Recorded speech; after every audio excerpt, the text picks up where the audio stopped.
And so, but I couldn't do any carpentry anymore because I almost died after a gunshot wound in the woods that day. Wow. And I was injured and was, rehabbing.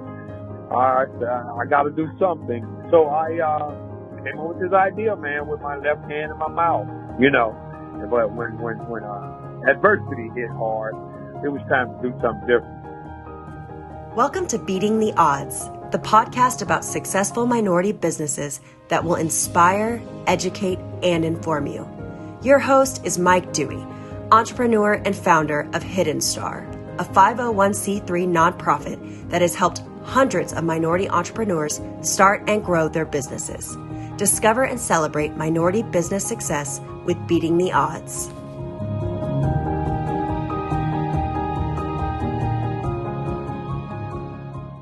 Okay, on the show with us today is Dexter Blanch. Dexter is a entrepreneur in Shreveport, Louisiana, and he has a company called PABS. And Dexter, welcome to the show. Thanks, Mike. I'm delighted to be on, man. Thank you. Well, heck, this what this show is all about. People that are just grinding it out and making your businesses a success. As we get into this, can you tell us a little bit about yourself? Where did you grow up, your family, those sorts of things? All right, I'd be glad to. I grew up in Northeast Louisiana, a little town called Bastrop. I'll tell you a little bit about it. I come from a pretty large family, and so from a very young age, I've always been able to find ways to put money in my pocket because, it wasn't a lot of money coming from your parents. So, grew up in a big family, man, learning how to really hustle and do a little things. And around about the age of 11 years old, I fell in love with a guy training dogs that was there from the Air Force. And so, dog training became a very big part of my life. It sustained me a lot through school, being able to afford everything I needed and my brothers needed. And was able to graduate, after playing a little football, running track, baseball, stuff of that nature. But my main love all the time was dog training. And after that, I kind of and you sorry to interrupt, but you got that was a paying job, right? You were training dogs, and that was a job you were working for a dog trainer in the Bastrop, Louisiana area. Yes, Mike. People was coming in Arkansas, Mississippi. You couldn't find anybody to really train dogs, obedience train them, or do a little protection training. So yeah, I was being paid pretty good, to be honest with you. Yes, sir. Yes, sir. So did your family move around a lot, or were you in the same house the whole time? Oh, I stayed in the same household. I went to high school there in Bastrop. We stayed in one place, and then eventually I moved to Monroe, Louisiana, about 45 minutes up the road, and I attended Northeast Louisiana University. But at the time, my mother, I'm being the oldest boy, my mother had a heart attack and had to stop working, so I had to do what most older boys do, help out and take care of the family. So I had to leave school, and I took a job working on the football stadium there, and kind of stayed in construction for several years after that. And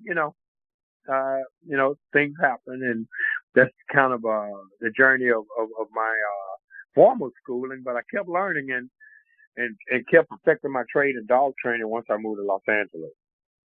So you moved to Los Angeles, California? You moved to Los Angeles, California, yes, sir, in November of 1978. And immediately, man, there was a big need there, even bigger need for dog training. So I really wanted to, I always had an affinity for training dogs for the movies. Ren 10 and Lassie I was big fans. But it was something about training dogs for the movies out there in California. You have to be able to handle the exotic animals, the snakes and the tigers, and it wasn't for me. I was a country boy from Louisiana. I said, nope, I'll stick to dogs. And that was the end of that schooling, because pythons and tigers, nah, that's not me. You didn't have any of those in Bastrop, Louisiana? No, sir, Bob. Every snake I saw, we kicked. No, sir, Mike. Good, Okay. good. Now, do you remember wanting to be an entrepreneur when you were a child, or growing up, or was that something that just came to you later? Believe it or not, Mike, as a young boy, I've always saw myself. I never was real fast. I never could throw as far as anybody. I knew sports was not going to be my way out. I didn't have a voice to sing. My godmother did teach me piano, but I would never put the work in to become great at it. But I've always admired the businessmen around town, and I envisioned myself of owning businesses one day as a dreamer, but I kept dreaming. I kept being at it, and then my dog training business became my first business. Now, when you moved back to Louisiana from California, did you go into the dog training business then? No, I've always trained dogs on the side, like a side hustle type business, and Right. you know, it always remained kind of like a side hustle. But I've always kept plenty of work doing a lot of the work I used to have to turn down. But I had an accident. I used to come home a lot from Los Angeles to rabbit hunt. You could take the boy to the city, but you can take the country boy to the city, but you can't take the country out the boy. And I used to love the rabbit hunt. So I used to come back to rabbit hunt, and how I got the idea for my product. We were walking across this extremely muddy field. We have mud here we call gumbo mud, and we had to make it to there to get the hunt on. And we get over there, man. It's supposed to be rabbits there, and we got like 6 male dogs, 1 female dog, and my buddy that I was hunting with, she was a registered dog. The rest of the dogs were grade dogs, and we were trying to hunt Mike. And what's wrong with the dog? No dog. And all of a sudden, about 20 minutes later, the dogs come out on the fence row. They all following the female, trying to hump her. And my buddy raced to her, pick her up, and said, "No, I don't want this to happen." And I had to watch him walk all the way back across the field with this dog, and that's why I had an moment of my dog Chastity belt, the company that we've been able to do pretty good with here in Shreveport, the first company. So that was the aha moment. I knew it would work from training dogs. We have to always separate the females. But I'll be honest with you, we was a little early. But we stayed the course, and now we're doing So pretty good. but so you're on a hunt in the woods in Louisiana, all these male dogs chasing after this female dog, and that was where you got the idea for your first business, the breeding apparatus for dogs. Is that right? Yes, sir. The PABS pet anti-breeding system is basically it's a veritable chastity belt for dogs. That is exactly how it happened, Mike. I needed there was nothing on the market that could still allow the female to be with the male, but you don't have a oops breeding or accidental breeding. You don't have to separate her and put her away. So this product that I was able to invent can allow her to be in her natural state. But I don't care how great of a hockey player the male dog is, he'll never get his puck by the goalie. And she still can do all the bodily functions and still be a dog, but you don't have to worry about her being impregnated accidentally, or it puts you in control when you want to breed her. So you come out of the woods that day. You've had this great idea. Do you start sketching out? What process did you go through? Did you get a patent on it? I mean, how did you take it from hey, it'd be a good idea to have a product? It was several years I procrastinated behind it. One thing about me, I have to tell everybody the whole truth about me because I don't know. I don't care who know it as long as I don't forget it.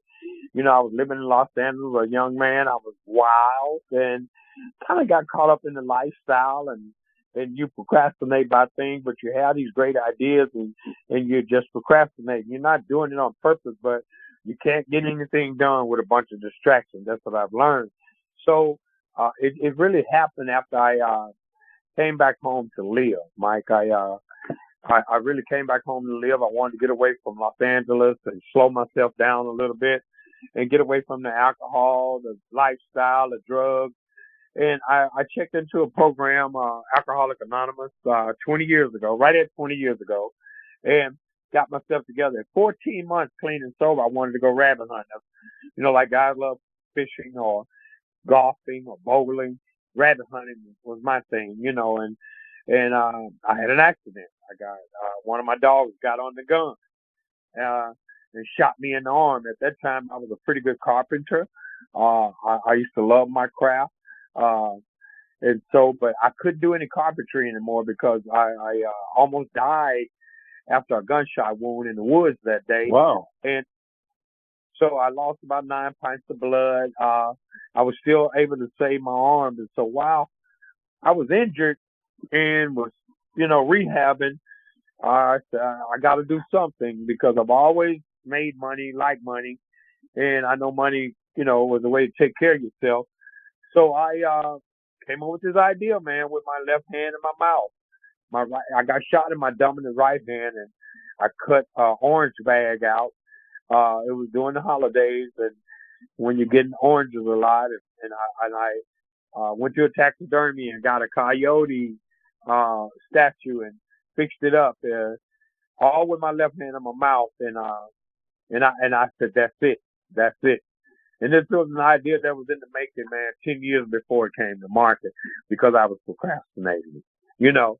But when adversity hit hard, it was time to do something different. And so that's the story behind how the Chastity belt made it to the market and being sold in 130 countries. Let's say that again. So you invented this Chastity belt for dogs to prevent female dogs from being bred, but still allows them to interact with male dogs, right?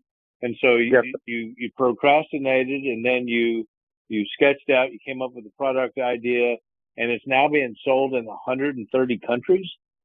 Well, we have sold several products, not in a lot of quantity. Our major countries are the 6 major countries like Spain, England, United States, Canada, Mexico, and Australia.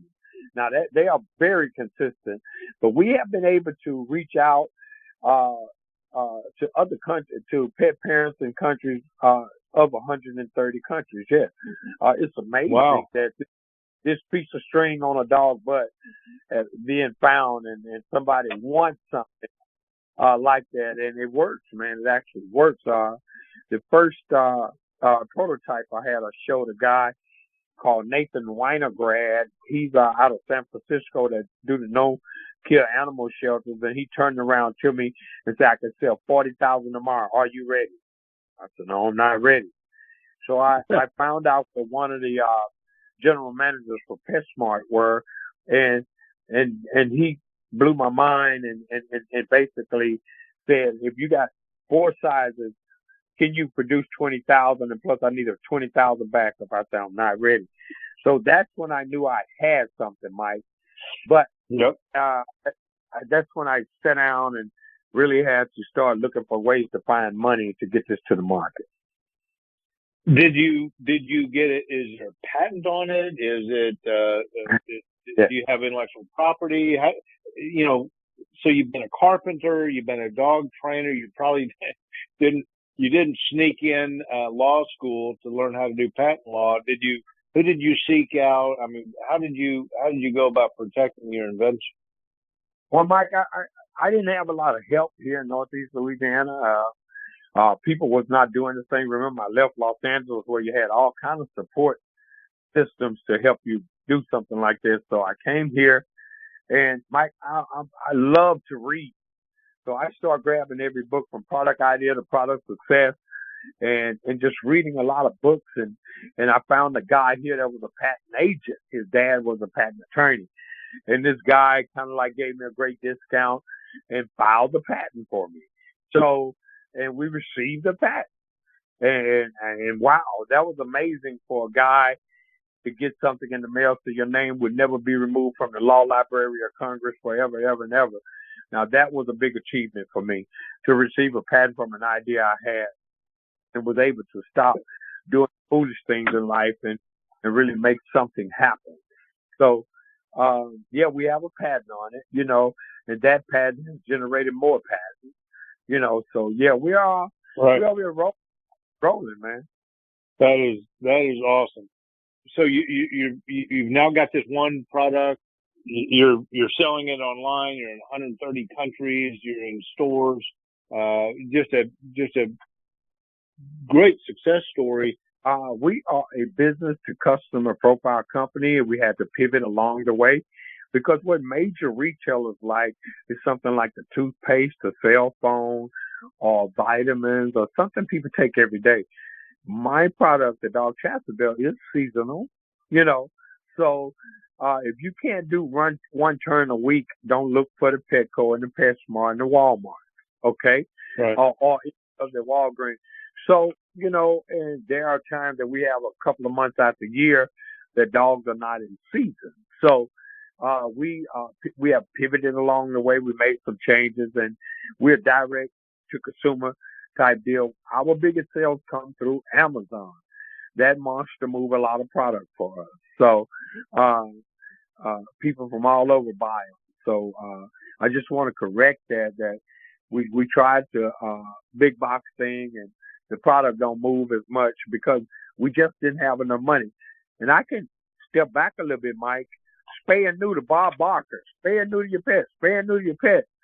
But after about 2016, major universities start putting out their findings that dogs need their hormones too. AKC came out and said weight. And Mike, that's where we start seeing a lot of growth each year. And pet parents, again, the younger generation of pet parents, they want the best health for their dogs, and they don't want to cut on them as babies and cause them to have all kinds of issues as they get older. So that was the major thing that happened, was sticking to this product, sticking with this product, sticking to the process, and we waited until the atmosphere began to change. The change was the climate change. It's great for us, and so that's where we're seeing growth at. That's great. How long after you started selling products? How long did it take until you became profitable? Mike, I was bootstrapping before I took a first investment, so I can say from my bootstrapping, I was having it made local. I became profitable by in about 7-8 months because I was only investing and turning over. You know what I mean? Now, after my investment started recouping some of the investment, that's what made my investment easy to get because I had found some market identification and I was cash positive. So the investors invested and gave us about 18 months. And then we started seeing insurmountable growth, man. So I like to tell everybody, that it's all about going down this journey, getting enough money to get your product out, because there's a lot of days I've been wanting to quit. A lot of days, it's tough. But if you stick to it, success will happen in about 15 years. So, but there's an important point for a lot of small entrepreneurs, which is you didn't go out and raise money before you went to market. You bootstrapped it and saved pennies and dimes and got some of these things built and then started selling them. And you only went out and raised real money after you had a track record, right?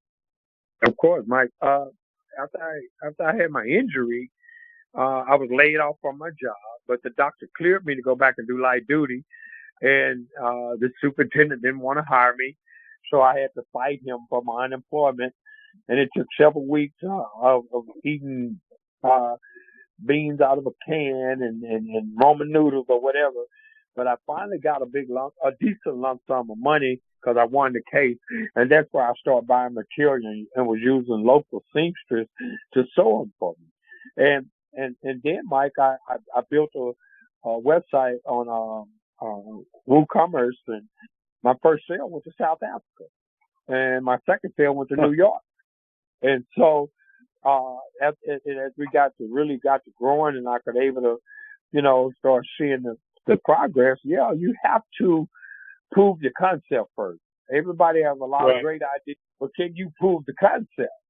And being able to prove the concept gives investors the confidence to want to put some money behind you and help you with their Rolodex to take it to the next level and the next level. All right. So you had an idea, you invented a product, you got it patented, Right. you got it to market, you got profitability, you went out and raised some money, and Right. the pet and breeding system PABS, chugging along. You're selling chastity belts for dogs in 130 countries, and somehow that wasn't enough for you. You went out and invented a brand new product, right? Well, Mike, innovation is the heartbeat of America. You can't be a one-hit wonder. Stevie Wonder didn't become great off of just one song. So, you got to be a goose to lay golden eggs. We have a Hydro Leash now that you can hydrate your dog while you're walking. And why I chose the pet industry because it's inflationary proof. People love their pets, and they're not going to let their pet. They're like family members now. They're going to buy for their pet. So, it's very few minority entrepreneurs or minority manufacturers in the pet industry, but it's been rewarding, to break the barriers down and make some connections and stuff. And everybody is really excited about the Hydro Leash. Basically, it's a system that you can put a bottle and a handle and with a button on it. And as your dog needs some water while it's walking on a hot, humid day, you can push the button, the gravity feed down, and just use your imagination like a football coach microphone is right there in front of his mouth. He can just hydrate himself. You don't never have to get too hot to be dehydrated. So it's new innovation, nothing like it. We got a few more things that we won't talk about today, but we really will be bringing them to market too as we start seeing more success. So you got the first product. Now you're coming out with this. Sounds amazing. This leash that allows you to water your dog while you're walking. You don't have to stop. You don't have to bring a bowl. You don't have to do any of that. When do you think that'll come into market? That was well. Right now we were pushing close, but the pandemic and some situations with circumstances where we're having the product made was coming up, so it kind of set us back. First, the spring of next year now is our goal, and we wanted to be out this summer, but due to global circumstances, we just couldn't get the product in. So right. You have to understand that stuff and deal with it and pivot and make sure you still hit your target though. So we'll readjust and get it to the first trade show, the first of the year, and launch it the first of the year. But we already have a pre-order website, thehydroleash.com. I want to say it again, thehydroleash.com. You can pre-order, be one of the first to help us out, and go there and order some product, and so we won't charge your credit card until the product's ready. You won't even have to give us your credit card, but we can email you and let you know the product's ready. So go there and support us. We appreciate it. Great. And we'll review that later, but thehydroleash.com is where you can pre-order that. And what's the website where they can see your existing chastity belt for dogs? DelayHerSpace.com. DelayHerSpace.com. So your journey from young kid in Louisiana, learn how to train dogs, you move out to California, you do some things that you might not want to do again. You move back to Louisiana, you're a carpenter, got hurt. Now you're an entrepreneur, successful entrepreneur, and a role model for other entrepreneurs. What about this journey has been the most interesting thing for you in terms of becoming an entrepreneur and running your own company? The most interesting thing, Mike, never give up on yourself. Never, allow anybody to say you can't do anything. Always believe in yourself. It's gonna be tough, but Nobody that's ever built anything from anywhere has had an easy ride. You know what I mean? So Right. this is not for the faint. I mean, like you gotta have a little grit and a little thick skin, and but you gotta have a determination to never quit. There are days you're gonna want to quit, but just don't quit. Failure is not an option is my mantra. So I just keep getting up and keep putting in the work, doing the sweat equity, man, and eventually I just know it'll pay off. So when you're starting your company and growing your company, and now you're going to have a multi-product offering. Who are the people in your life that you've already said that a lot of what you learned about entrepreneurship you learned from reading and things like that, but were there people in your immediate circle that you met or leaned on for advice? I mean, where did you go for your role models, for people that you could pattern after, if there were any at all?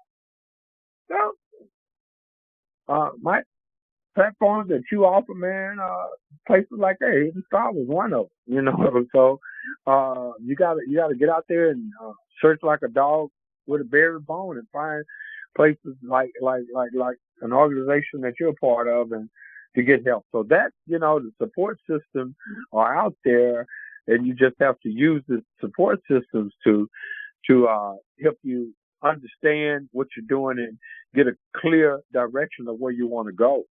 So that's what I've been doing, Mike. I'm a professional listener and a professional not know-it-all. You know what I mean? And that even pertains to when I even got my first investment. I told them, don't give me this investment thinking that, I'm going to do everything right with it. But I'm very careful with the money, and I was able to see what was not working real fast. So, Mike, you have to just educate yourself and get under people and become a professional listener, professional not know it all, and take the advice of the winners. Like organizations like yours, man, it's great. It's great. Well, thanks. So how do you market your business today? Is it social media? Do you purchase ads on Google AdWords? I mean, how do you get the word out now that you're not selling in big box stores? Social media, email marketing. We have a big email list. We got a lot of repeat customers now, and a lot of word of mouth from people that have used the product before, Mike. Early on, we were fighting spay and neuter. We spent a lot of money on advertising. So, and it seems like it didn't work, Mike, but a lot of people began to know about us, and they was telling us, we saw you on advertising years ago. Now we got a girl dog, and we remember that you existed. So it's like a delayed fund to the advertising money. You know what I mean? And so, like organically, man, we do pretty good. Just people Googling dog chastity belt. We have a super niche product, and we're the only one in the world with one that works, that actually works. So along this, if there's one thing from the beginning, from the time you had the idea till now, if there's one thing you could do differently, what would that be? One thing I could do differently, Mike, is I don't know if I could do anything different, Mr. Dewey. I might, I think all things work together for good. To those who love God, to those who are called according to His purpose. Nothing happens in God's world by mistake. The journey I've had, I love it. I embrace it. This is what I love to do. And for me to learn, the learning curve for me and everything, that's just my journey. So if it's one thing I can do different, I'm still searching for you some kind of hook, but I can't catch. No, that's all right. Don't worry about it. So if you had to pick one that's more important to success, which means more to success, ambition or talent? Mike, you got to have a hell of a lot of ambition, and you got to have some talent. You don't have to have all the talent, but you're going to have some ambition, because ain't nobody going to wake you up and say it's time to go to work. Ain't nobody going to turn the corner and then you stop. You got to have it. It's got to be embedded in you to do this, And if you're hungry enough, you'll attract talent. if you make some things happen, the talent will find you. Because I'm not the most educated guy in the world, but the talent has found me. You know what I'm saying? So Sure. there's stuff I can reach out to that has degrees and talent, has done this, and but being able to have the ambition, the grit and the grind to get it there. So that's an add-on. The talent would add on, and then you learn so much from them. You know, so you got to have a little talent though, but with a lot of ambition. That's the way I would answer that question, sir. If there's one thing that happened to you that was just really funny, and there doesn't have to be, but if there's something funny that happened at any point in your entrepreneurial journey, what would that be? There's a lot of things I can laugh about, but I don't know if your show should talk about it because I deal with it. No, we'll stay away from those. Yeah, we'll stay away from that. Yeah. If you were going to give advice now to an aspiring entrepreneur, what would it be? Just if you believe in your product, also believe in yourself, because most of the people that you're going to meet along this journey got to know that you have what it takes. You know what I mean? And because everybody has ideas, but do everybody have what it takes to get the idea to the next level? So, you got to be able to pivot and know what's working and what's not working, and along this journey, you got to learn numbers. If you don't know numbers, don't get into this game because numbers are everything. Numbers tell the truth about it all. There's nothing else you can get around or try to be, safe, but your numbers will tell everything about whatever you're doing. So, if you want to get into this game, you got to learn your numbers. You got to know your numbers at all times because, that's what's going to get you to the next level. And so, this show is dedicated to celebrating minority business success. Can you talk about any specific challenges that you've faced as a minority entrepreneur that others may not face, that a non-minority entrepreneur wouldn't face? Well, Mike, opening doors for funding, man, that's the challenge. It was a challenge when I started. It's still a challenge now. A lot of people, after certain events in this country, said they were going to help, but you haven't seen that windfall of help for getting the finances making the finances available for entrepreneurs or minority or women or whomever to finance their companies, because it's hard to really continue to do the things I've done and bootstrap. Probably the best thing to do, but the hardest thing that is opening the doors to the funding, man. And for people that has control of the funding, to have a little better understanding of us. So that's kind of the challenge then and now. Yeah, I agree with that. So are there any statistics or facts or anything about your company that you're particularly proud of and that you'd want to share with the audience? I'm like, we've been seeing over 10 to 15% growth every year. And, but that comes from steady working, steady being available, steady blogging, steady emailing, steady working. Keep getting shipments coming in, keeping your inventory up. We make our Chastity belt in Taiwan. We're going to make the Hydro Leash here locally. So, things that, just the growth each year of, and everything you learn yourself, I'll do anything to see a better version of an entrepreneur of a person, so one of my mottos is, you take care of God's business, he'll take care of your business. So I'm just grateful that I'm humble enough to understand all of that now and continue to just be that duck on the water. They see the duck on the lake, Mike, but they don't see how he's working under the bottom. So always be working and always be trying to fulfill your goals to get to the other side. Okay, and for our listeners, if they wanted to find your products, they can find that at delayherspade.com for the belt, dog female chastity belt. The chastity belt for dogs at delayherspay.com. And there's new Hydro Leash. Sounds amazing. The ability to water your dog while you walk. Where would they find that? TheHydroLeash.com. TheHydroLeash.com. And so either of those two, they can buy the breeding apparatus right now, the PABS. They can also pre-order or sign up to get on the list for the Hydro Leash right now, right? And they will have the product in 60 days. Well, that's awesome.